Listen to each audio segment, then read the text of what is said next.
Good morning everyone. Today we will explain about the concepts of electrode potentials. तो देखिए electrode potentials होता क्या है, कैसे इसको समझेंगे, है ना।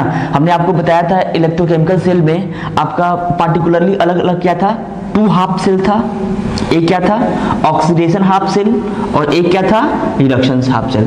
तो आपका ये जो ऑक्सीडेशन हाफ सेल है, इस ऑक्सीडेशन हाफ सेल में, है ना, मैंने जिंक इलेक्ट्रोड को क्या कर दिया था, डिप्ट कर दिया था उसके कॉरेस्पॉन्डिंग इलेक्ट्रोलाइट में, है ना। जैसे में यहाँ पे आपका ये क्या है, जिंक इलेक्ट्रोड था, है ना, ये क्या था, जिंक इलेक्ट्रोड था, और इसके अंदर जो इलेक्ट्रोलाइट था आपका क्या था, जिंक सल्फेट ZnSO4। तो एक्चुअली यहाँ पे हो क्या रहा था, यहाँ पे एक्सेस ऑफ इलेक्ट्रॉन्स होने के कारण यहाँ पे क्या होगा, निगेटिव चार्ज प्रोड्यूस होगा, है ना।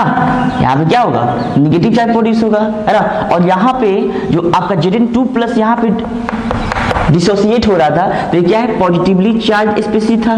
तो अब ऐसे भी जानते हैं कि जब पॉजिटिव और नेगेटिव चार्ज एक दूसरे से सेपरेट होता है तो उसके बीच में क्या होता है, पोटेंशियल डिफरेंस क्या होता है, क्रिएट होता है। तो उसी को हम लोग क्या बोलेंगे, इलेक्ट्रोड पोटेंशियल। यहाँ पे 2 तरह का स्पेशल टाइप का हम लोग क्या लिए थे, हाफ सेल लिए थे।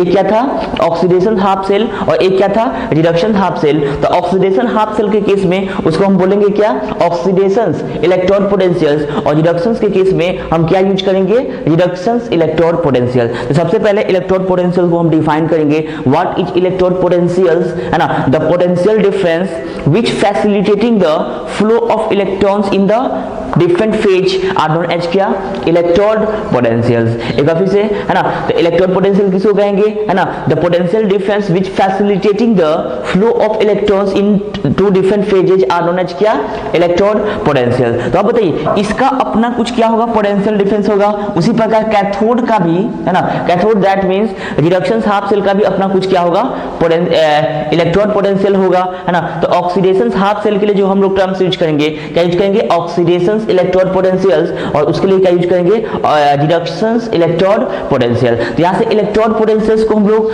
2 पार्ट में क्लासिफाई करते हैं, है ना। ये क्या होगा, है ना, तो एक बार फिर से डेफिनेशन को समझते हैं, है ना। What is electrode potentials, the potential difference which facilitating the flow of electrons in the phase are known as क्या, electrode potentials. Electrode potentials are of 2 types. आपका एक फर्स्ट आपका क्या, ऑक्सीडेशन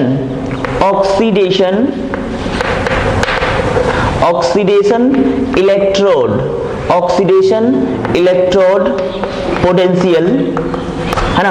एक आपका था रिडक्शन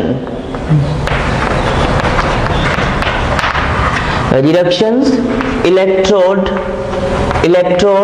पोटेंशियल, है ना। तो what is oxidation electrode potentials, है ना, simply oxidation electrode potentials represents the क्या, लॉस ऑफ इलेक्ट्रॉन्स। क्या होगा, लॉस ऑफ इलेक्ट्रॉन। तो ऑक्सीडेशन इलेक्ट्रोड पोटेंशियल्स किसको रिप्रेजेंट करेगा, लॉस ऑफ इलेक्ट्रॉन्स को। उसी प्रकार रिडक्शन इलेक्ट्रोड पोटेंशियल किसको रिप्रेजेंट करेगा, गेन ऑफ इलेक्ट्रॉन्स को, गेन ऑफ इलेक्ट्रॉन को। एक बार फिर से, electrode potentials are classified into 2 parts, oxidation electrode potentials and क्या, reduction electrode potentials. What is oxidation, simply oxidation electrode potentials represents तो क्या, loss of electrons, and reduction electrode potential represents क्या, gain of electrons. चलिए अब यहां से हम लोग एक और टर्म्स हम लोग यूज करेंगे। इलेक्ट्रोड पोटेंशियल किस किस फैक्टर्स पे आपका डिपेंड करता है, factors affecting on electrode potential. तो आपका इलेक्ट्रोड पोटेंशियल जो डिपेंड होता है किस किस फैक्टर पे डिपेंड होता है ना। तो electrode potentials are depends upon, है ना, आर डिपेंड्स अपॉन, फर्स्ट में है आपका nature of electrode,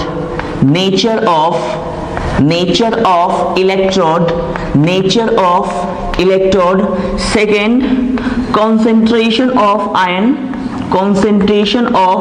iron in क्या, electrolyte,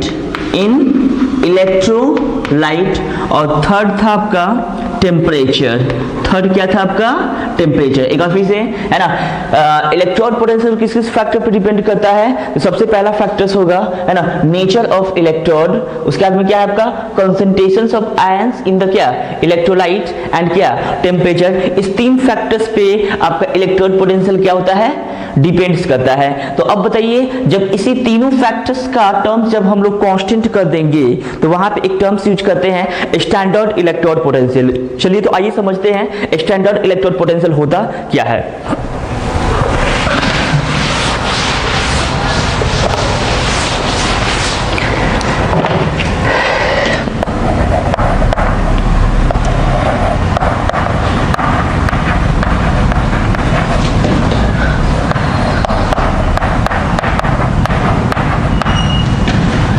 standard electrode potential, standard electrode potential. तो चलिए देखिए यहाँ पे स्टैंडर्ड इलेक्ट्रोड पोटेंशियल को सिंपल ई नॉट से रिप्रेजेंट करेंगे। चलिए देखिए यहाँ पे हमने आपको बताया कि जो इलेक्ट्रोड पोटेंशियल्स है वो तीन फैक्टर्स पे डिपेंड करता है। वो किस किस फैक्टर्स पे है? तो सबसे पहला है नेचर ऑफ इलेक्ट्रोड, सेकंड है कॉन्सेंट्रेशंस ऑफ आयंस प्रेजेंट इन क्या इलेक्ट्रोलाइट्स, और थर्ड वन था है ना, थर्ड वन था आपका क्या टेम्परेचर। तो इस तीन फैक्टर्स पे जब इलेक्ट्रोड पोटेंशियल डिफाइंड होगा उस पर डिपेंड करेगा है ना। तो स्टैंडर्ड इलेक्ट्रोड पोटेंशियल का मतलब हम लोग टर्म्स एंड कंडीशंस को उसको क्या करते हैं फिक्स करते हैं। जैसे याद रखिएगा है ना द इलेक्ट्रोड पोटेंशियल्स है ना, the electrode potentials when the concentrations of ions present in solutions are क्या 1 m है ना। मतलब ये जो आपका सॉल्यूशंस का जो कॉन्सेंट्रेशंस होना चाहिए है ना, कॉन्सेंट्रेशंस कितना होना चाहिए 1 m। दैट मींस 1 m का मतलब होता है 1 mole per litres, 1 mole per litres सबसे पहला पॉइंट। और आपका partial pressure of gas is equal to कितना 1 atm एंड थर्ड वन जो टेम्परेचर इज इक्वल टू कितना 25 डिग्री सेल्सियस। अच्छा इसी को बोलते हैं क्या 298 केल्विन आर नोन एज क्या स्टैंडर्ड इलेक्ट्रोड पोटेंशियल्स। क्या उसको बोलते हैं स्टैंडर्ड इलेक्ट्रोड पोटेंशियल। एक बार फिर से है ना, स्टैंडर्ड इलेक्ट्रोड पोटेंशियल्स क्या होता है द इलेक्ट्रोड पोटेंशियल्स है ना, the electrode potentials when the concentrations of ions present in solutions is क्या 1 मोल पर लीटर्स, और partial pressure of gas is कितना 1 atm and temperature is equal to 25 degree Celsius. That means 298 kelvin are known as क्या standard electrode potential. याद रखना है ना, यहाँ पे इलेक्ट्रोड पोटेंशियल्स की दो बात करेंगे हम लोग, एक हम रिप्रेजेंट करेंगे ई से और एक रिप्रेजेंट करेंगे क्या ई नॉट से। तो ई का मतलब होता है ये क्या है non standard condition. That means ये कुछ भी हो सकता है जब ये 1 m 1 atm और 25 डिग्री सेल्सियस के इक्वल ना हो। मतलब किसी भी स्टेट में जब हम क्या करें इलेक्ट्रोड पोटेंशियल्स को मेजर करें तो उसको हम लोग किससे रिप्रेजेंट करेंगे ई से। और ई नॉट जैसे लिखा है इसका मतलब आपका क्या है ये स्टैंडर्ड कंडीशन है। That means standard electrode potential, और स्टैंडर्ड इलेक्ट्रोड पोटेंशियल्स के लिए कंसंट्रेशंस ऑफ आयंस कितना होना चाहिए 1 m that means 1 mole per litres, pressure of gas कितना होना चाहिए 1 atm, और टेम्परेचर कितना होना चाहिए 25 डिग्री सेल्सियस दैट मींस कितना 298 केल्विन। तो चलिए आगे भी बढ़ते हैं। उसी प्रकार स्टैंडर्ड इलेक्ट्रोड पोटेंशियल्स भी यहाँ पे दो तरह का होगा, एक क्या होगा है ना ऑक्सीडेशन स्टैंडर्ड इलेक्ट्रोड पोटेंशियल्स, और एक क्या होगा reduction standard electrode potential.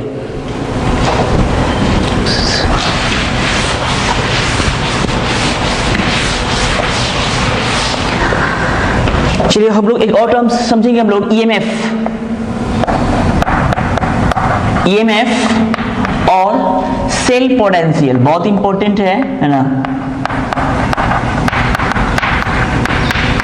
EMF और सेल पोटेंशियल देखिए यहाँ पे ये जो ईएमएफ होता क्या है इलेक्ट्रोमोटिव फोर्स है ना, तो इट इज द है ना इलेक्ट्रोड पोटेंशियल डिफरेंस है ना, it is the electrode potential difference between cathode and anode. अच्छा हम ये भी बोल सकते हैं दो इलेक्ट्रोड के बीच में है ना जो पोटेंशियल डिफरेंस होता है उसी को हम लोग क्या बोलते हैं ईएमएफ ऑफ सेल। क्या होता है ईएमएफ ऑफ सेल है ना। तो what is the EMF of cell potentials? तो ईएमएफ ऑफ सेल पोटेंशियल्स क्या होता है ना the potential difference between two electrode या है ना cathode and anode are known as क्या है ना ईएमएफ और सेल पोटेंशियल्स, ईएमएफ और सेल पोटेंशियल। चलिए भाई हम लोग समझते हैं कि भाई ये आपका जो दो इलेक्ट्रोड हम दो हाफ सेक्शंस हम लोग यूज किए थे।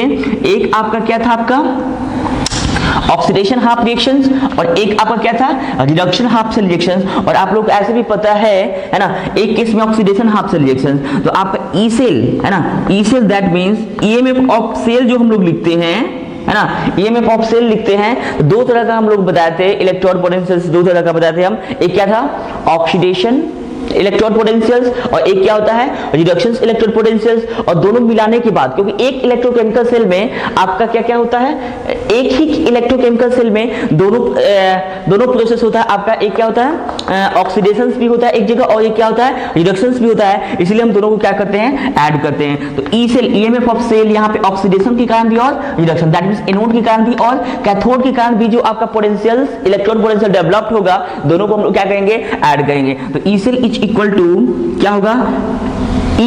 अब यहाँ पे पहले एनोड था, उसके बाद में क्या था कैथोड था। और ऐसे भी जानते हैं कि एनोड पे क्या होता है ऑक्सीडेशन, तो इसलिए हम लोग टर्म्स यूज करेंगे E ऑक्सीडेशन पोटेंशियल्स ऑफ क्या एनोड और माइनस क्या था आपका E रिडक्शन पोटेंशियल्स ऑफ क्या कैथोड। ऐसे भी जानते थे एनोड पे क्या होता था ऑक्सीडेशन और कैथोड पे क्या होता है रिडक्शन, इसलिए दोनों को क्या कर दिए ऐड कर दिए। लेकिन जनरली है ना ये वैल्यू हम लोग यूज करेंगे किसके लिए स्टैंडर्ड कंडीशंस पे। तो यहाँ पे क्या होगा E not cell is equal to क्या होगा E naught oxidation potentials of क्या anode, oxidation potentials of anode plus क्या होगा ई नॉट। अब यहाँ पे क्या होगा रिडक्शन पोटेंशियल्स ऑफ क्या कैथोड। तो चलिए भाई है ना इस दोनों को हम लोग क्या करेंगे ऐड करेंगे। और एक कॉन्सेप्चुअल बात ये है कि ऑक्सीडेशन और रिडक्शन एक दूसरे का क्या होता है रिवर्स प्रोसेस होता है। जब रिवर्स प्रोसेस होगा तो हम लोग है ना electrode oxidation electrode potentials is equal to minus of क्या रिडक्शंस इलेक्ट्रोड पोटेंशियल्स। हम आसानी से हम क्या कर सकते हैं लिख सकते हैं है ना। दैट मींस हम यहाँ पे हम कह सकते हैं कि ई नॉट, अगर आपसे कहे E naught oxidation potential is equal to minus E naught of क्या रिडक्शन पोटेंशियल। अच्छा इसको हम ऐसे भी लिख सकते हैं है ना E naught reduction potential is equal to minus E not क्या होगा ऑक्सीडेशन पोटेंशियल। तो इस टर्म्स का यूज हम यहाँ पे हम करते हैं।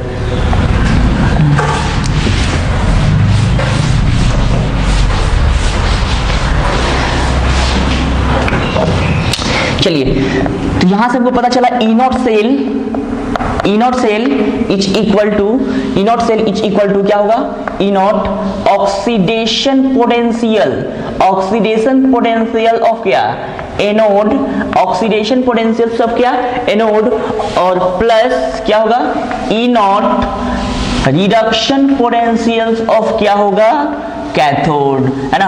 और याद रखना जनरली आपका जो भी क्वेश्चन मिलेगा है ना उस टर्म में मिलेगा है ना जब आपका क्या हो रिडक्शन पोटेंशियल क्या हो दिया हो। तो यहाँ पे देखिए यहाँ पे E not cell is equal to, तो इसके लिए हम लोग करते क्या है ऑक्सीडेशन पोटेंशियल्स को हम लोग किस में चेंज करेंगे रिडक्शन पोटेंशियल्स में है ना।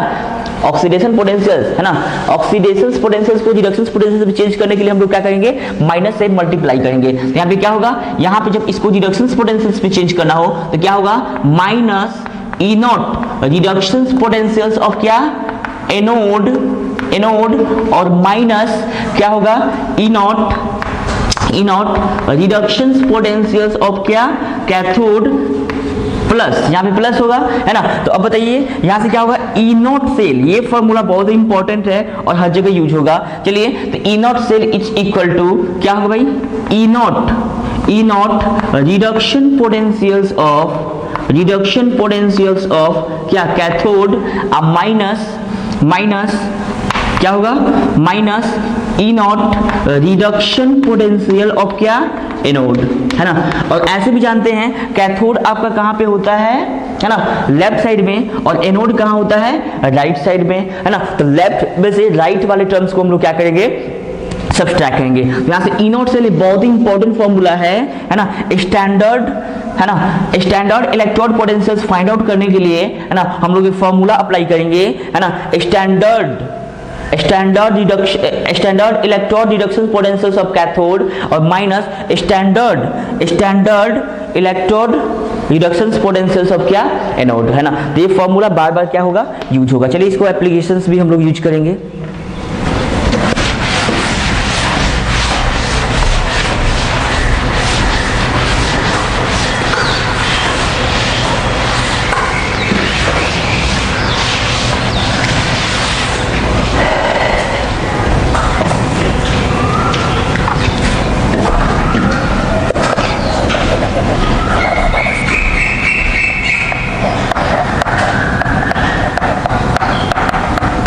देखिए late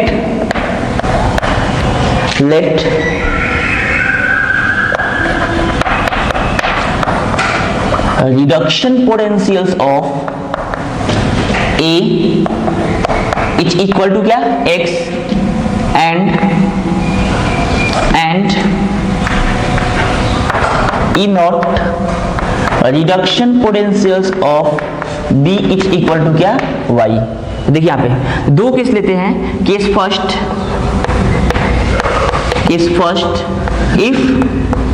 if E naught reduction potentials of, if ऐसे बोल सकते x is greater than y, जब x का वैल्यू y से क्या हो, बड़ा हो। तो याद रखना अगर रिडक्शन पोटेंशियल्स का वैल्यू दो जगह दिया हुआ है ना, तो हम लोग सबसे पहले देखेंगे कौन सा बड़ा है कौन सा छोटा है। तो हम लोग मान ली कि x इज ग्रेटर देन क्या, y। तो याद रखना जो बड़ा वाला वैल्यू होगा तो उसको हम लोग क्या मानेंगे, कैथोड है ना, और जो छोटा वाला वैल्यू होगा उसको क्या मानेंगे, एनोड है ना। जब x is greater than y तब इस केस में आपका जो a हो जाएगा वो क्या हो जाएगा, आपका कैथोड, और b क्या हो जाएगा, एनोड। तो यहाँ पे a को क्या मानेंगे हम लोग, a को मानेंगे हम लोग कैथोड, A को मानेंगे कैथोड, और B को क्या मानेंगे हम लोग, B को मानेंगे क्या हम लोग, एनोड है ना।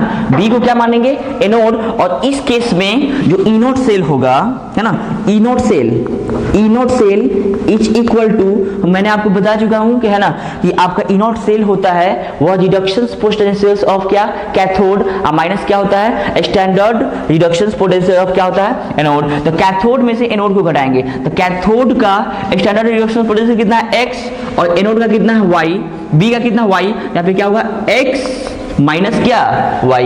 अब वही सेकेंड केस ये हो सकता है, केस सेकेंड है ना, if y is greater than क्या, x, y is greater than x, then है ना। तो इस केस में y बड़ा है, इसका मतलब b को हम लोग क्या मानेंगे, कैथोड। यहाँ पे b क्या हो जाएगा आपका, कैथोड, b इक्वल टू क्या, कैथोड, और a आपका यहाँ पे क्या हो जाएगा, एनोड। B इक्वल टू क्या, A इक्वल टू क्या हो जाएगा, एनोड। और इस केस में आपका ई नोट सेल है ना, जो ई नोट सेल है, E naught cell is equal to है ना, कैथोड में से एनोड को क्या करते हैं, सब्सट्रैक्ट करते हैं। तो इस केस में B के कॉरस्पॉन्डिंग क्या आपका Y है ना, तो ये क्या हो जाएगा, Y माइनस एक्स। चलिए आप इसको कॉपी कर सकते हैं।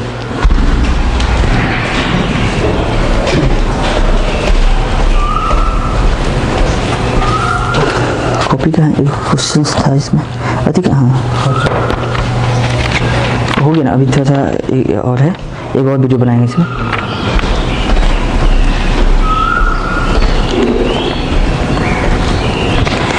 चलिए तो इस पे बेस्ड हम एक क्वेश्चंस करवाते हैं आप लोगों को है ना।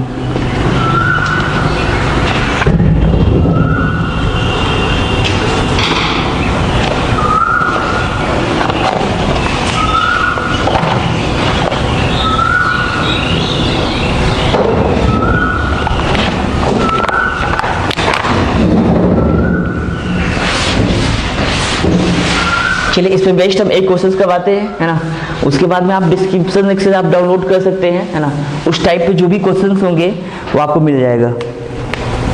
चलिए जैसे मैं आपसे बोलेगा है ना, ई नॉट क्वेश्चंस है, कंस्ट्रक्ट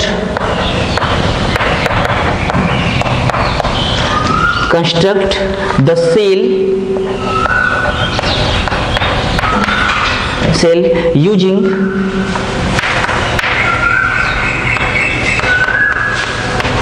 given electrodes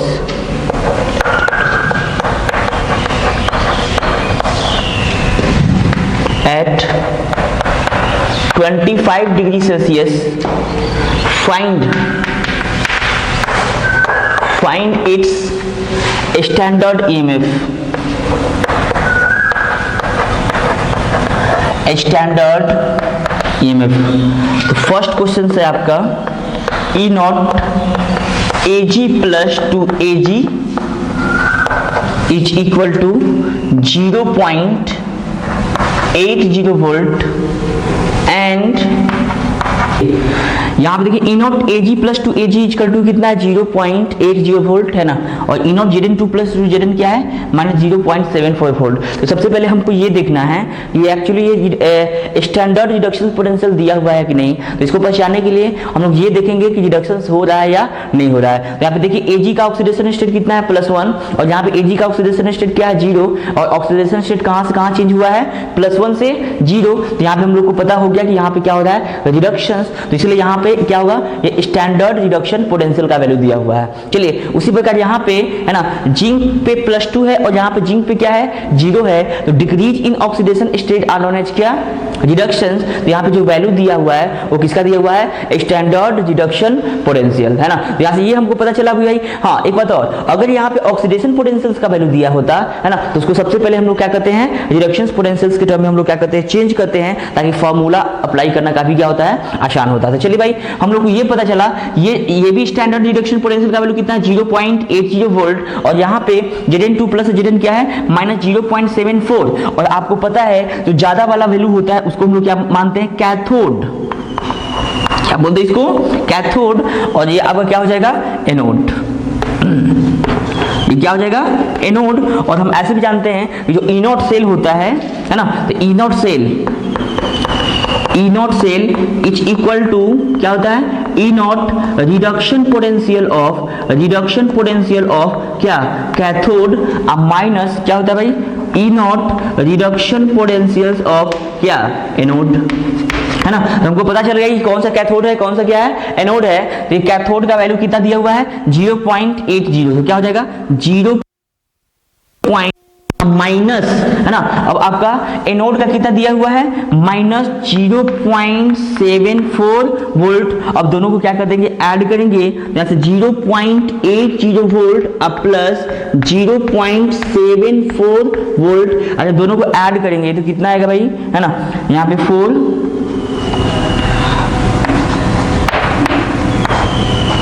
है ना। तो इसका जो वैल्यू आएगा कितना 1.54 वोल्ट। यही आपका क्या हो जाएगा आंसर हो जाएगा। चलिए तो इस तरह के क्वेश्चंस करें। अब सेल रिप्रेजेंट कैसे हम लोग करेंगे है ना, कंस्ट्रक्ट द सेल है ना। तो ऐसे भी जानते हैं सबसे पहले हम लोग किसको लिखते हैं एनोड को, उसके बाद में क्या करेंगे डबल साल्ट मतलब डबल लाइन से रिप्रेजेंट करेंगे है ना, और सॉल्ट ब्रिज को डबल लाइन से रिप्रेजेंट करेंगे है ना। उसके बाद में किसको लिखेंगे कैथोड को लिखेंगे। तो चलिए इसको भी हम लोग सीखते हैं है ना। तो पहले एनोड को कैसे लिखते भाई है ना, एनोड हमको पता चल चुका है ना कि कौन सा एनोड है कौन सा कैथोड है। और सेल रिप्रेजेंटेशन में सबसे पहले एनोड को लिखते हैं, उसके बाद सॉल्ट ब्रिज और उसके बाद में किसको लिखते हैं कैथोड को। तो हमको पता चल गया कि एनोड या हाँ, लेकिन एनोड में क्या होता है ऑक्सीडेशन या रिडक्शन। तो ऑक्सीडेशन के केस में क्या होता है बताइए है ना, लोअर ऑक्सीडेशन स्टेट से कहां जाना चाहिए हायर ऑक्सीडेशन स्टेट में। बहुत सारे बच्चे ये गलती करते हैं कि एनोड के केस में डायरेक्ट लिखते हैं Zn2 + 2Zn, लेकिन यहाँ Zn2 + Zn ना होकर के क्या होगा Zn से Zn2 +। क्यों? क्योंकि एनोड पे ऑक्सीडेशन होता है। तो ऑक्सीडेशन के केस में क्या होता है oxidation that means increase in oxidation state. तो इंक्रीज इन ऑक्सीडेशन स्टेट क्या देना होगा Zn2 +। तो सेल रिप्रेजेंटेशन इस तरह से होगा है ना। सबसे पहले क्या होगा Zn2 प्लस, तो हम लोग का ये क्या हो गया एनोड हो गया है ना। और एनोड के बाद में किसको लिखते हैं सॉल्ट ब्रिज दैट मींस क्या डबल लाइन। और तब उसके बाद में कैथोड। अब बताओ कैथोड में खुद ब खुद क्या हो रहा है रिडक्शन हो रहा है, इसलिए यहाँ पे आपको चेंज करने की जरूरत नहीं है। यहाँ पे डायरेक्ट क्या हो जाएगा Ag प्लस 2 क्या Ag। यही आपका हो गया कंस्ट्रक्शंस ऑफ सेल रिप्रेजेंटेशन। चलिए एक और क्वेश्चन दे रहे हैं, उसके बाद में आपका कॉन्सेप्ट बिल्कुल क्लियर हो जाने वाले हैं। चलिए सेकेंड एग्जांपल पे हम आते हैं। सेकेंड एग्जांपल है ई नॉट Cu2 +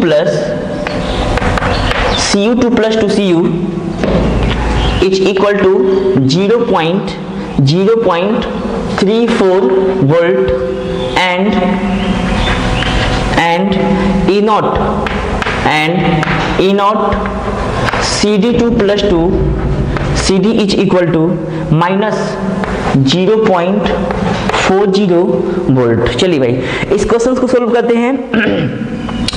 सॉल्व करने से पहले हम ये जानना चाहेंगे कि सही में रिडक्शन पोटेंशियल दिया हुआ है या नहीं दिया हुआ है। तो देखिए यहाँ पे कॉपर का ऑक्सीडेशन स्टेट क्या है +2, यहाँ पे क्या है 0 है, तो decrease in oxidation state are known as क्या रिडक्शन। तो यहाँ पे भी स्टैंडर्ड रिडक्शन पोटेंशियल का वैल्यू दिया हुआ है और यहाँ से भी देखेंगे 2 से कहाँ जाएगा 0, तो यहाँ पे भी क्या दिया हुआ है स्टैंडर्ड रिडक्शन पोटेंशियल। तो अब यहाँ पे हम लोग है ना ये पता चल गया कि ये वैल्यू क्या है ज्यादा है ना, और ये वाला वैल्यू क्या है कम है। तो ये क्या हो जाएगा मेरा कैथोड, ये क्या हो जाएगा कैथोड का काम करेगा और ये किसका काम करेगा एनोड का।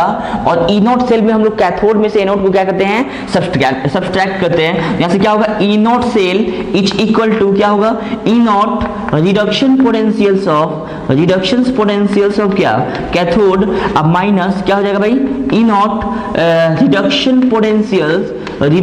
पोटेंशियल्स ऑफ क्या एनोड। तो यहाँ से देखिए कैथोड का स्टैंडर्ड रिडक्शन पोटेंशियल कितना दिया है 0.34 वोल्ट और माइनस ये कितना है -0.40 वोल्ट। तो इसका वैल्यू कितना जाएगा 0.34 वोल्ट प्लस 0.40 वोल्ट, इसका जो वैल्यू आएगा वो कितना आएगा 0.74 क्या वोल्ट है ना। तो ये आपका रहा क्या E0 सेल का वैल्यू। अब चलिए भाई अब सेल को कैसे कंस्ट्रक्ट करेंगे। तो सेल को कंस्ट्रक्ट करने के लिए सबसे पहले किसको लिखते हैं एनोड को, एनोड के बाद सॉल्ट ब्रिज के बाद में किसको कैथोड को।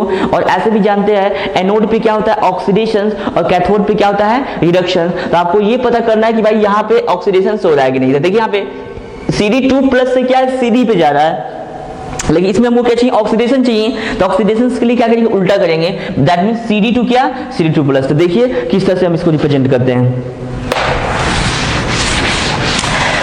तो रिप्रेजेंटेशन के लिए हमको आना पड़ेगा सबसे पहले एनोड को लिखते हैं। तो एनोड दैट मींस Cd2 कहाँ Cd2+, ये मेरा क्या हो गया एनोड। और एनोड के बाद में क्या होता है सॉल्ट ब्रिज, और सॉल्ट ब्रिज के बाद में किसको लिखते हैं कैथोड को। तो कैथोड क्या होगा भाई है ना cathode that means reductions Cu2+2 क्या Cu। तो ये आपका क्या हो गया रिप्रेजेंटेशन हो गया।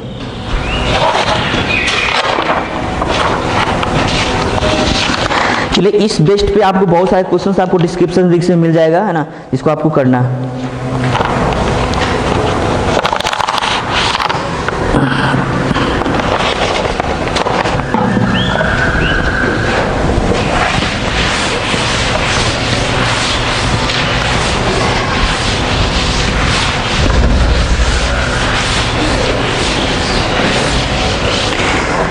चलिए सबसे इंपॉर्टेंट चीज जो हम लोग पढ़ने वाले हैं अब है ना नर्नस्ट इक्वेशन।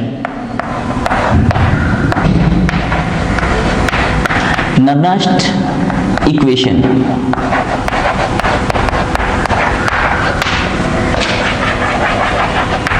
बहुत इंपॉर्टेंट है।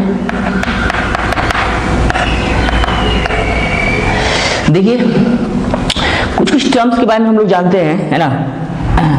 जैसे हम सबसे पहले फिजिक्स में जो आप लोग को पढ़ना था जो वर्क डन होता है ना, work done is equal to क्या होता है Q इंटू क्या होता है V। Work done is equal to क्या होता है Q इंटू V। आपका ये Q क्या है आपका चार्ज है ना, Q आपका क्या है चार्ज है और ये आपका V क्या है आपका V है आपका पोटेंशियल डिफरेंस। क्या है पोटेंशियल डिफरेंस, क्या है पोटेंशियल डिफरेंस। तो अब बताइए यहाँ पे हम चार्ज को किस तरह से रिप्रेजेंट करेंगे समझना है पहले है ना। जैसे में हम आपको बताए थे कि आपका जिंक जो है ना, जिंक 2 इलेक्ट्रॉन लॉस करने के बाद ये क्या करता है जिंक 2+, अब प्लस क्या होता है 2 इलेक्ट्रॉन रिलीज करता है। तो देखिए यहाँ पे इसको हम लोग कैसे पढ़ सकते हैं है ना। यहाँ पे एक जिंक 2 इलेक्ट्रॉन्स को लॉस करने के बाद यहाँ पे एक जिंक कितना इलेक्ट्रॉन को लॉस कर रहा है, कितना 2 इलेक्ट्रॉन को लॉस कर रहा है ना।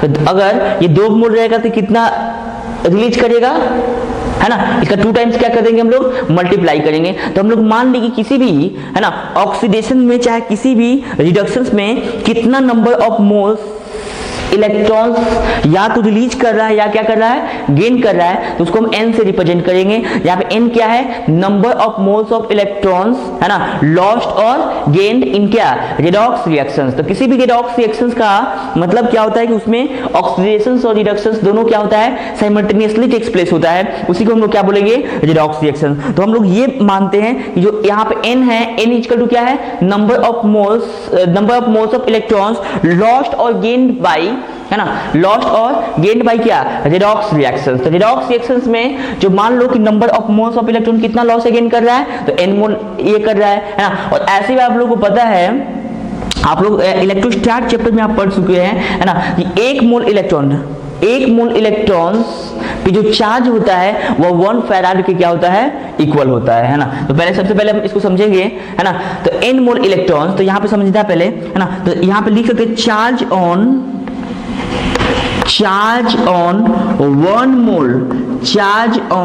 1 mole of electron is equal to कितना हुआ, तो 1 मोल में कितना होता है, 1 मोल में कितना पार्टिकल होता है, 6.022 इंटू 10 टू द पावर 23। और एक इलेक्ट्रॉन पे कितना चार्ज होता है, तो होता है उसका जो मैग्नीट्यूड होता है 1.6 into 10 to the power -19 coulomb. और जब इसको सॉल्व करेंगे तो लगभग कितना आ जाएगा, 96500 क्या कूलम, जिसको हम लोग क्या बोलते हैं, फैराड, 1 फैराड के इक्वल होता है। तो याद रखिएगा, है ना, आज के बाद जो आपका प्रैक्टिकल सी 1 फैराड, अगर आपसे कोई भी पूछेगा मतलब 1 फैराड में कितना चार्ज होगा, तो 96,500 क्या कूलम, मतलब 9,600 कितना, 96,500 क्या कूलम, है ना, 96,500 कूलम। कितना में, 1 फैराड में कितना आपका चार्ज होगा, 96,500 कूलम। तो चलिए अब देखिए, जब एक मोल इलेक्ट्रॉन्स का जो चार्ज होगा वो कितना होगा, 96,500 कूलम, है ना। तो n मोल, है ना, जब n मोल इलेक्ट्रॉन जब ट्रांसफर होगा तो n मोल इलेक्ट्रॉन पे कितना चार्ज होगा, तो n इंटू एफ के क्या होगा, इक्वल्स होगा। तो चलिए उसी को हम लिख रहे हैं, है ना, चार्ज ऑन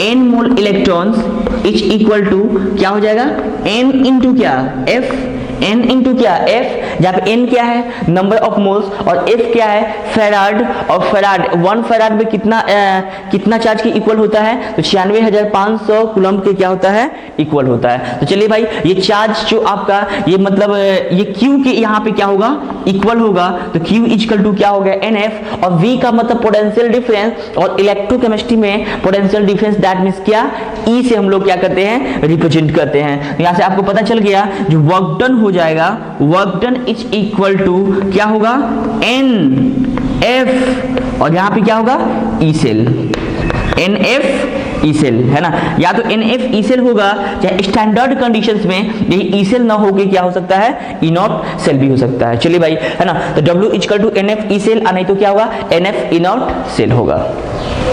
चलिए, तो एक और कंसेप्ट को हम लोग बताएं, ये आपको ध्यान में रखना, बहुत ही इंपॉर्टेंट फॉर्मूला, वर्क डन भी डायरेक्ट आपसे पूछ सकता है ना, या तो ये हो सकता है, नहीं तो स्टैंडर्ड कंडीशन में W इक्वल टू क्या होगा, -NF ई नॉट क्या हो जाएगा, cell, sorry, NF E not क्या होगा, सेल के इक्वल हो जाएगा, जो कि किसके इक्वल है, वर्क डन के इक्वल है।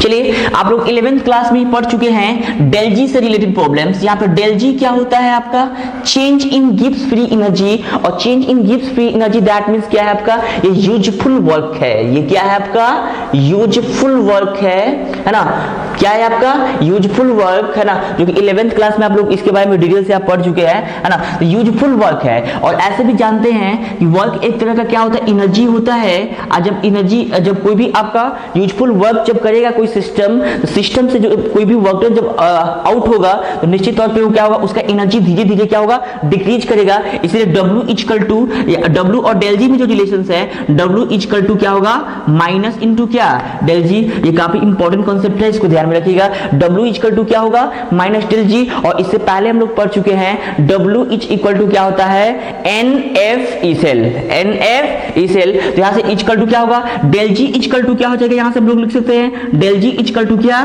Minus W। और W किसके इक्वल होता है, NF ई सेल के। याद रखना यहां पे डेल जी इक्वल टू हो जाएगा माइनस NF और क्या हो जाएगा, ई सेल। और याद रखना ये गिब्स फ्री एनर्जी है, लेकिन नॉन स्टैंडर्ड कंडीशन पे, और स्टैंडर्ड कंडीशन पे हम लोग किसे रिप्रेजेंट करते हैं, डेल जी नॉट से। तो याद रखना standard Gibbs free energy del G not equal to क्या हो जाएगा, माइनस NF। अब बताओ नॉन स्टैंडर्ड केस में क्या लिखते हैं, ई सेल, और स्टैंडर्ड केस में हम लोग क्या यूज करते हैं, ई नॉट सेल। तो यहाँ पे क्या हो जाएगा, del G not equal to minus NF E not cell. ये काफी इंपॉर्टेंट आपका इक्वेशंस है ना, जो कि बहुत सारे क्वेश्चंस को है ना ये सॉल्व करने में आपका हेल्पफुल होगा। चलिए भाई ये आप याद रखिएगा है ना, डेल जी वर्क डन क्या होता है, W equal to NF E cell है ना। उसी प्रकार change in Gibbs free energy equal to क्या होता है, माइनस NF ई सेल। और यहाँ पे क्या standard change in Gibbs free energy क्या होगा, minus NF E not cell. बस नॉन स्टैंडर्ड कंडीशन में ई सेल यूज करेंगे, और आपका स्टैंडर्ड कंडीशन में क्या यूज करेंगे, ई नॉट सेल। चलिए अब यहाँ से नॉर्मल इक्वेशंस को कैसे हम लोग डिराइव करेंगे उसके बारे में पढ़ना हम लोग को। 11th क्लास में आप लोगों ने पढ़ चुका होगा एक equations, del G equal to del G not plus RT ln Q। यहाँ पे Q आपका क्या है, रिएक्शन कोशिएंट। क्या है, रिएक्शन कोशिएंट। तो चलिए भाई डेल जी इक्वल टू अभी हमने पढ़ा माइनस NF, और ये क्या होगा, E cell. Equal to del G not equal to क्या होगा, माइनस NF, और ये क्या हो जाएगा, ई नॉट सेल। और यहाँ पे क्या होगा, प्लस RT ln क्या होगा, Q, जिसको हम लोग क्या बोलते हैं, रिएक्शंस कोशिएंट। अब दोनों तरफ हम लोग क्या करते हैं, माइनस NF से हम लोग क्या करते हैं, डिवाइड करते हैं। तो यहाँ पे भी माइनस NF, यहाँ पे भी क्या, माइनस NF, और यहाँ पे भी क्या, माइनस NF। और यहाँ से माइनस NF से minus NF cancels, minus NF से माइनस NF कैंसिल्स, और वहाँ पे नहीं कैंसिल्स हो जाएगा। तो यहाँ पे क्या होगा, E cell is equal to क्या हो जाएगा, ई नॉट सेल, और माइनस क्या हो जाएगा, RT बाई NF, और ये क्या होगा, ln Q। और इसी को हम लोग क्या बोलते हैं, नर्नस्ट इक्वेशन। एक और फिर से है ना, देखिए यहाँ पे नर्नस्ट इक्वेशन होता क्या है ना, नर्नस्ट इक्वेशन क्या है कि आपका स्पेसिफाइड, देखिए यहाँ पे उससे पहले हम लोग स्टैंडर्ड इलेक्ट्रॉन पोटेंशियल हम लोग फाइंड आउट कर रहे थे। तो क्या था, स्टैंडर्ड कंडीशंस था, जहाँ पे कॉन्सेंट्रेशन ऑफ सॉल्यूशन क्या था, 1m, प्रेशर क्या था 1 atm, और टेम्परेचर कितना था 298 केल्विन। लेकिन वैसा ईएमएफ ऑफ सेल जो किसी भी कंडीशन, मतलब जब कॉन्सेंट्रेशन 1m के इक्वल ना हो, प्रेशर ऑफ गैस 1 atm के इक्वल ना हो, टेम्परेचर जब 25 डिग्री सेल्सियस ना हो, तब इस केस में जो हम लोग ईएमएफ ऑफ सेल निकालते हैं, और जो इक्वेशन, जिस इक्वेशंस के हेल्प से हम लोग ईएमएफ ऑफ सेल किसी भी कॉन्सेंट्रेशन, किसी भी टेम्परेचर और किसी भी प्रेशर पे फाइंड आउट करते हैं, उसी को हम लोग क्या बोलते हैं, नर्नस्ट इक्वेशन। तो मेन जो आपका नर्नस्ट इक्वेशन का जो फॉर्मूला हो गया, E cell equal to E not cell minus RT by NF into क्या, ln Q। यहाँ पे ई सेल क्या है आपका, है ना, नॉन मतलब किसी भी टेम्परेचर, किसी भी प्रेशर से या किसी भी कॉन्सेंट्रेशन पे आपका क्या ईएमएफ ऑफ सेल है, और ये क्या है, स्टैंडर्ड कंडीशंस पे ईएमएफ ऑफ सेल है। That means concentration of solution कितना होना चाहिए, 1m, है ना, प्रेशर कितना होना चाहिए 1 atm, और टेम्परेचर कितना होना चाहिए 298 केल्विन। R क्या, यूनिवर्सल गैस कांस्टेंट, जिसका वैल्यू कितना लेना है 8.314 जूल पर मोल पर केल्विन। और टेम्परेचर क्या होना चाहिए केल्विन में, कितना टेम्परेचर किसमें होना चाहिए, केल्विन में। और यहाँ पे n क्या है, n फैक्टर्स है, और F farad, that means 96,500 coulomb. और यहाँ पे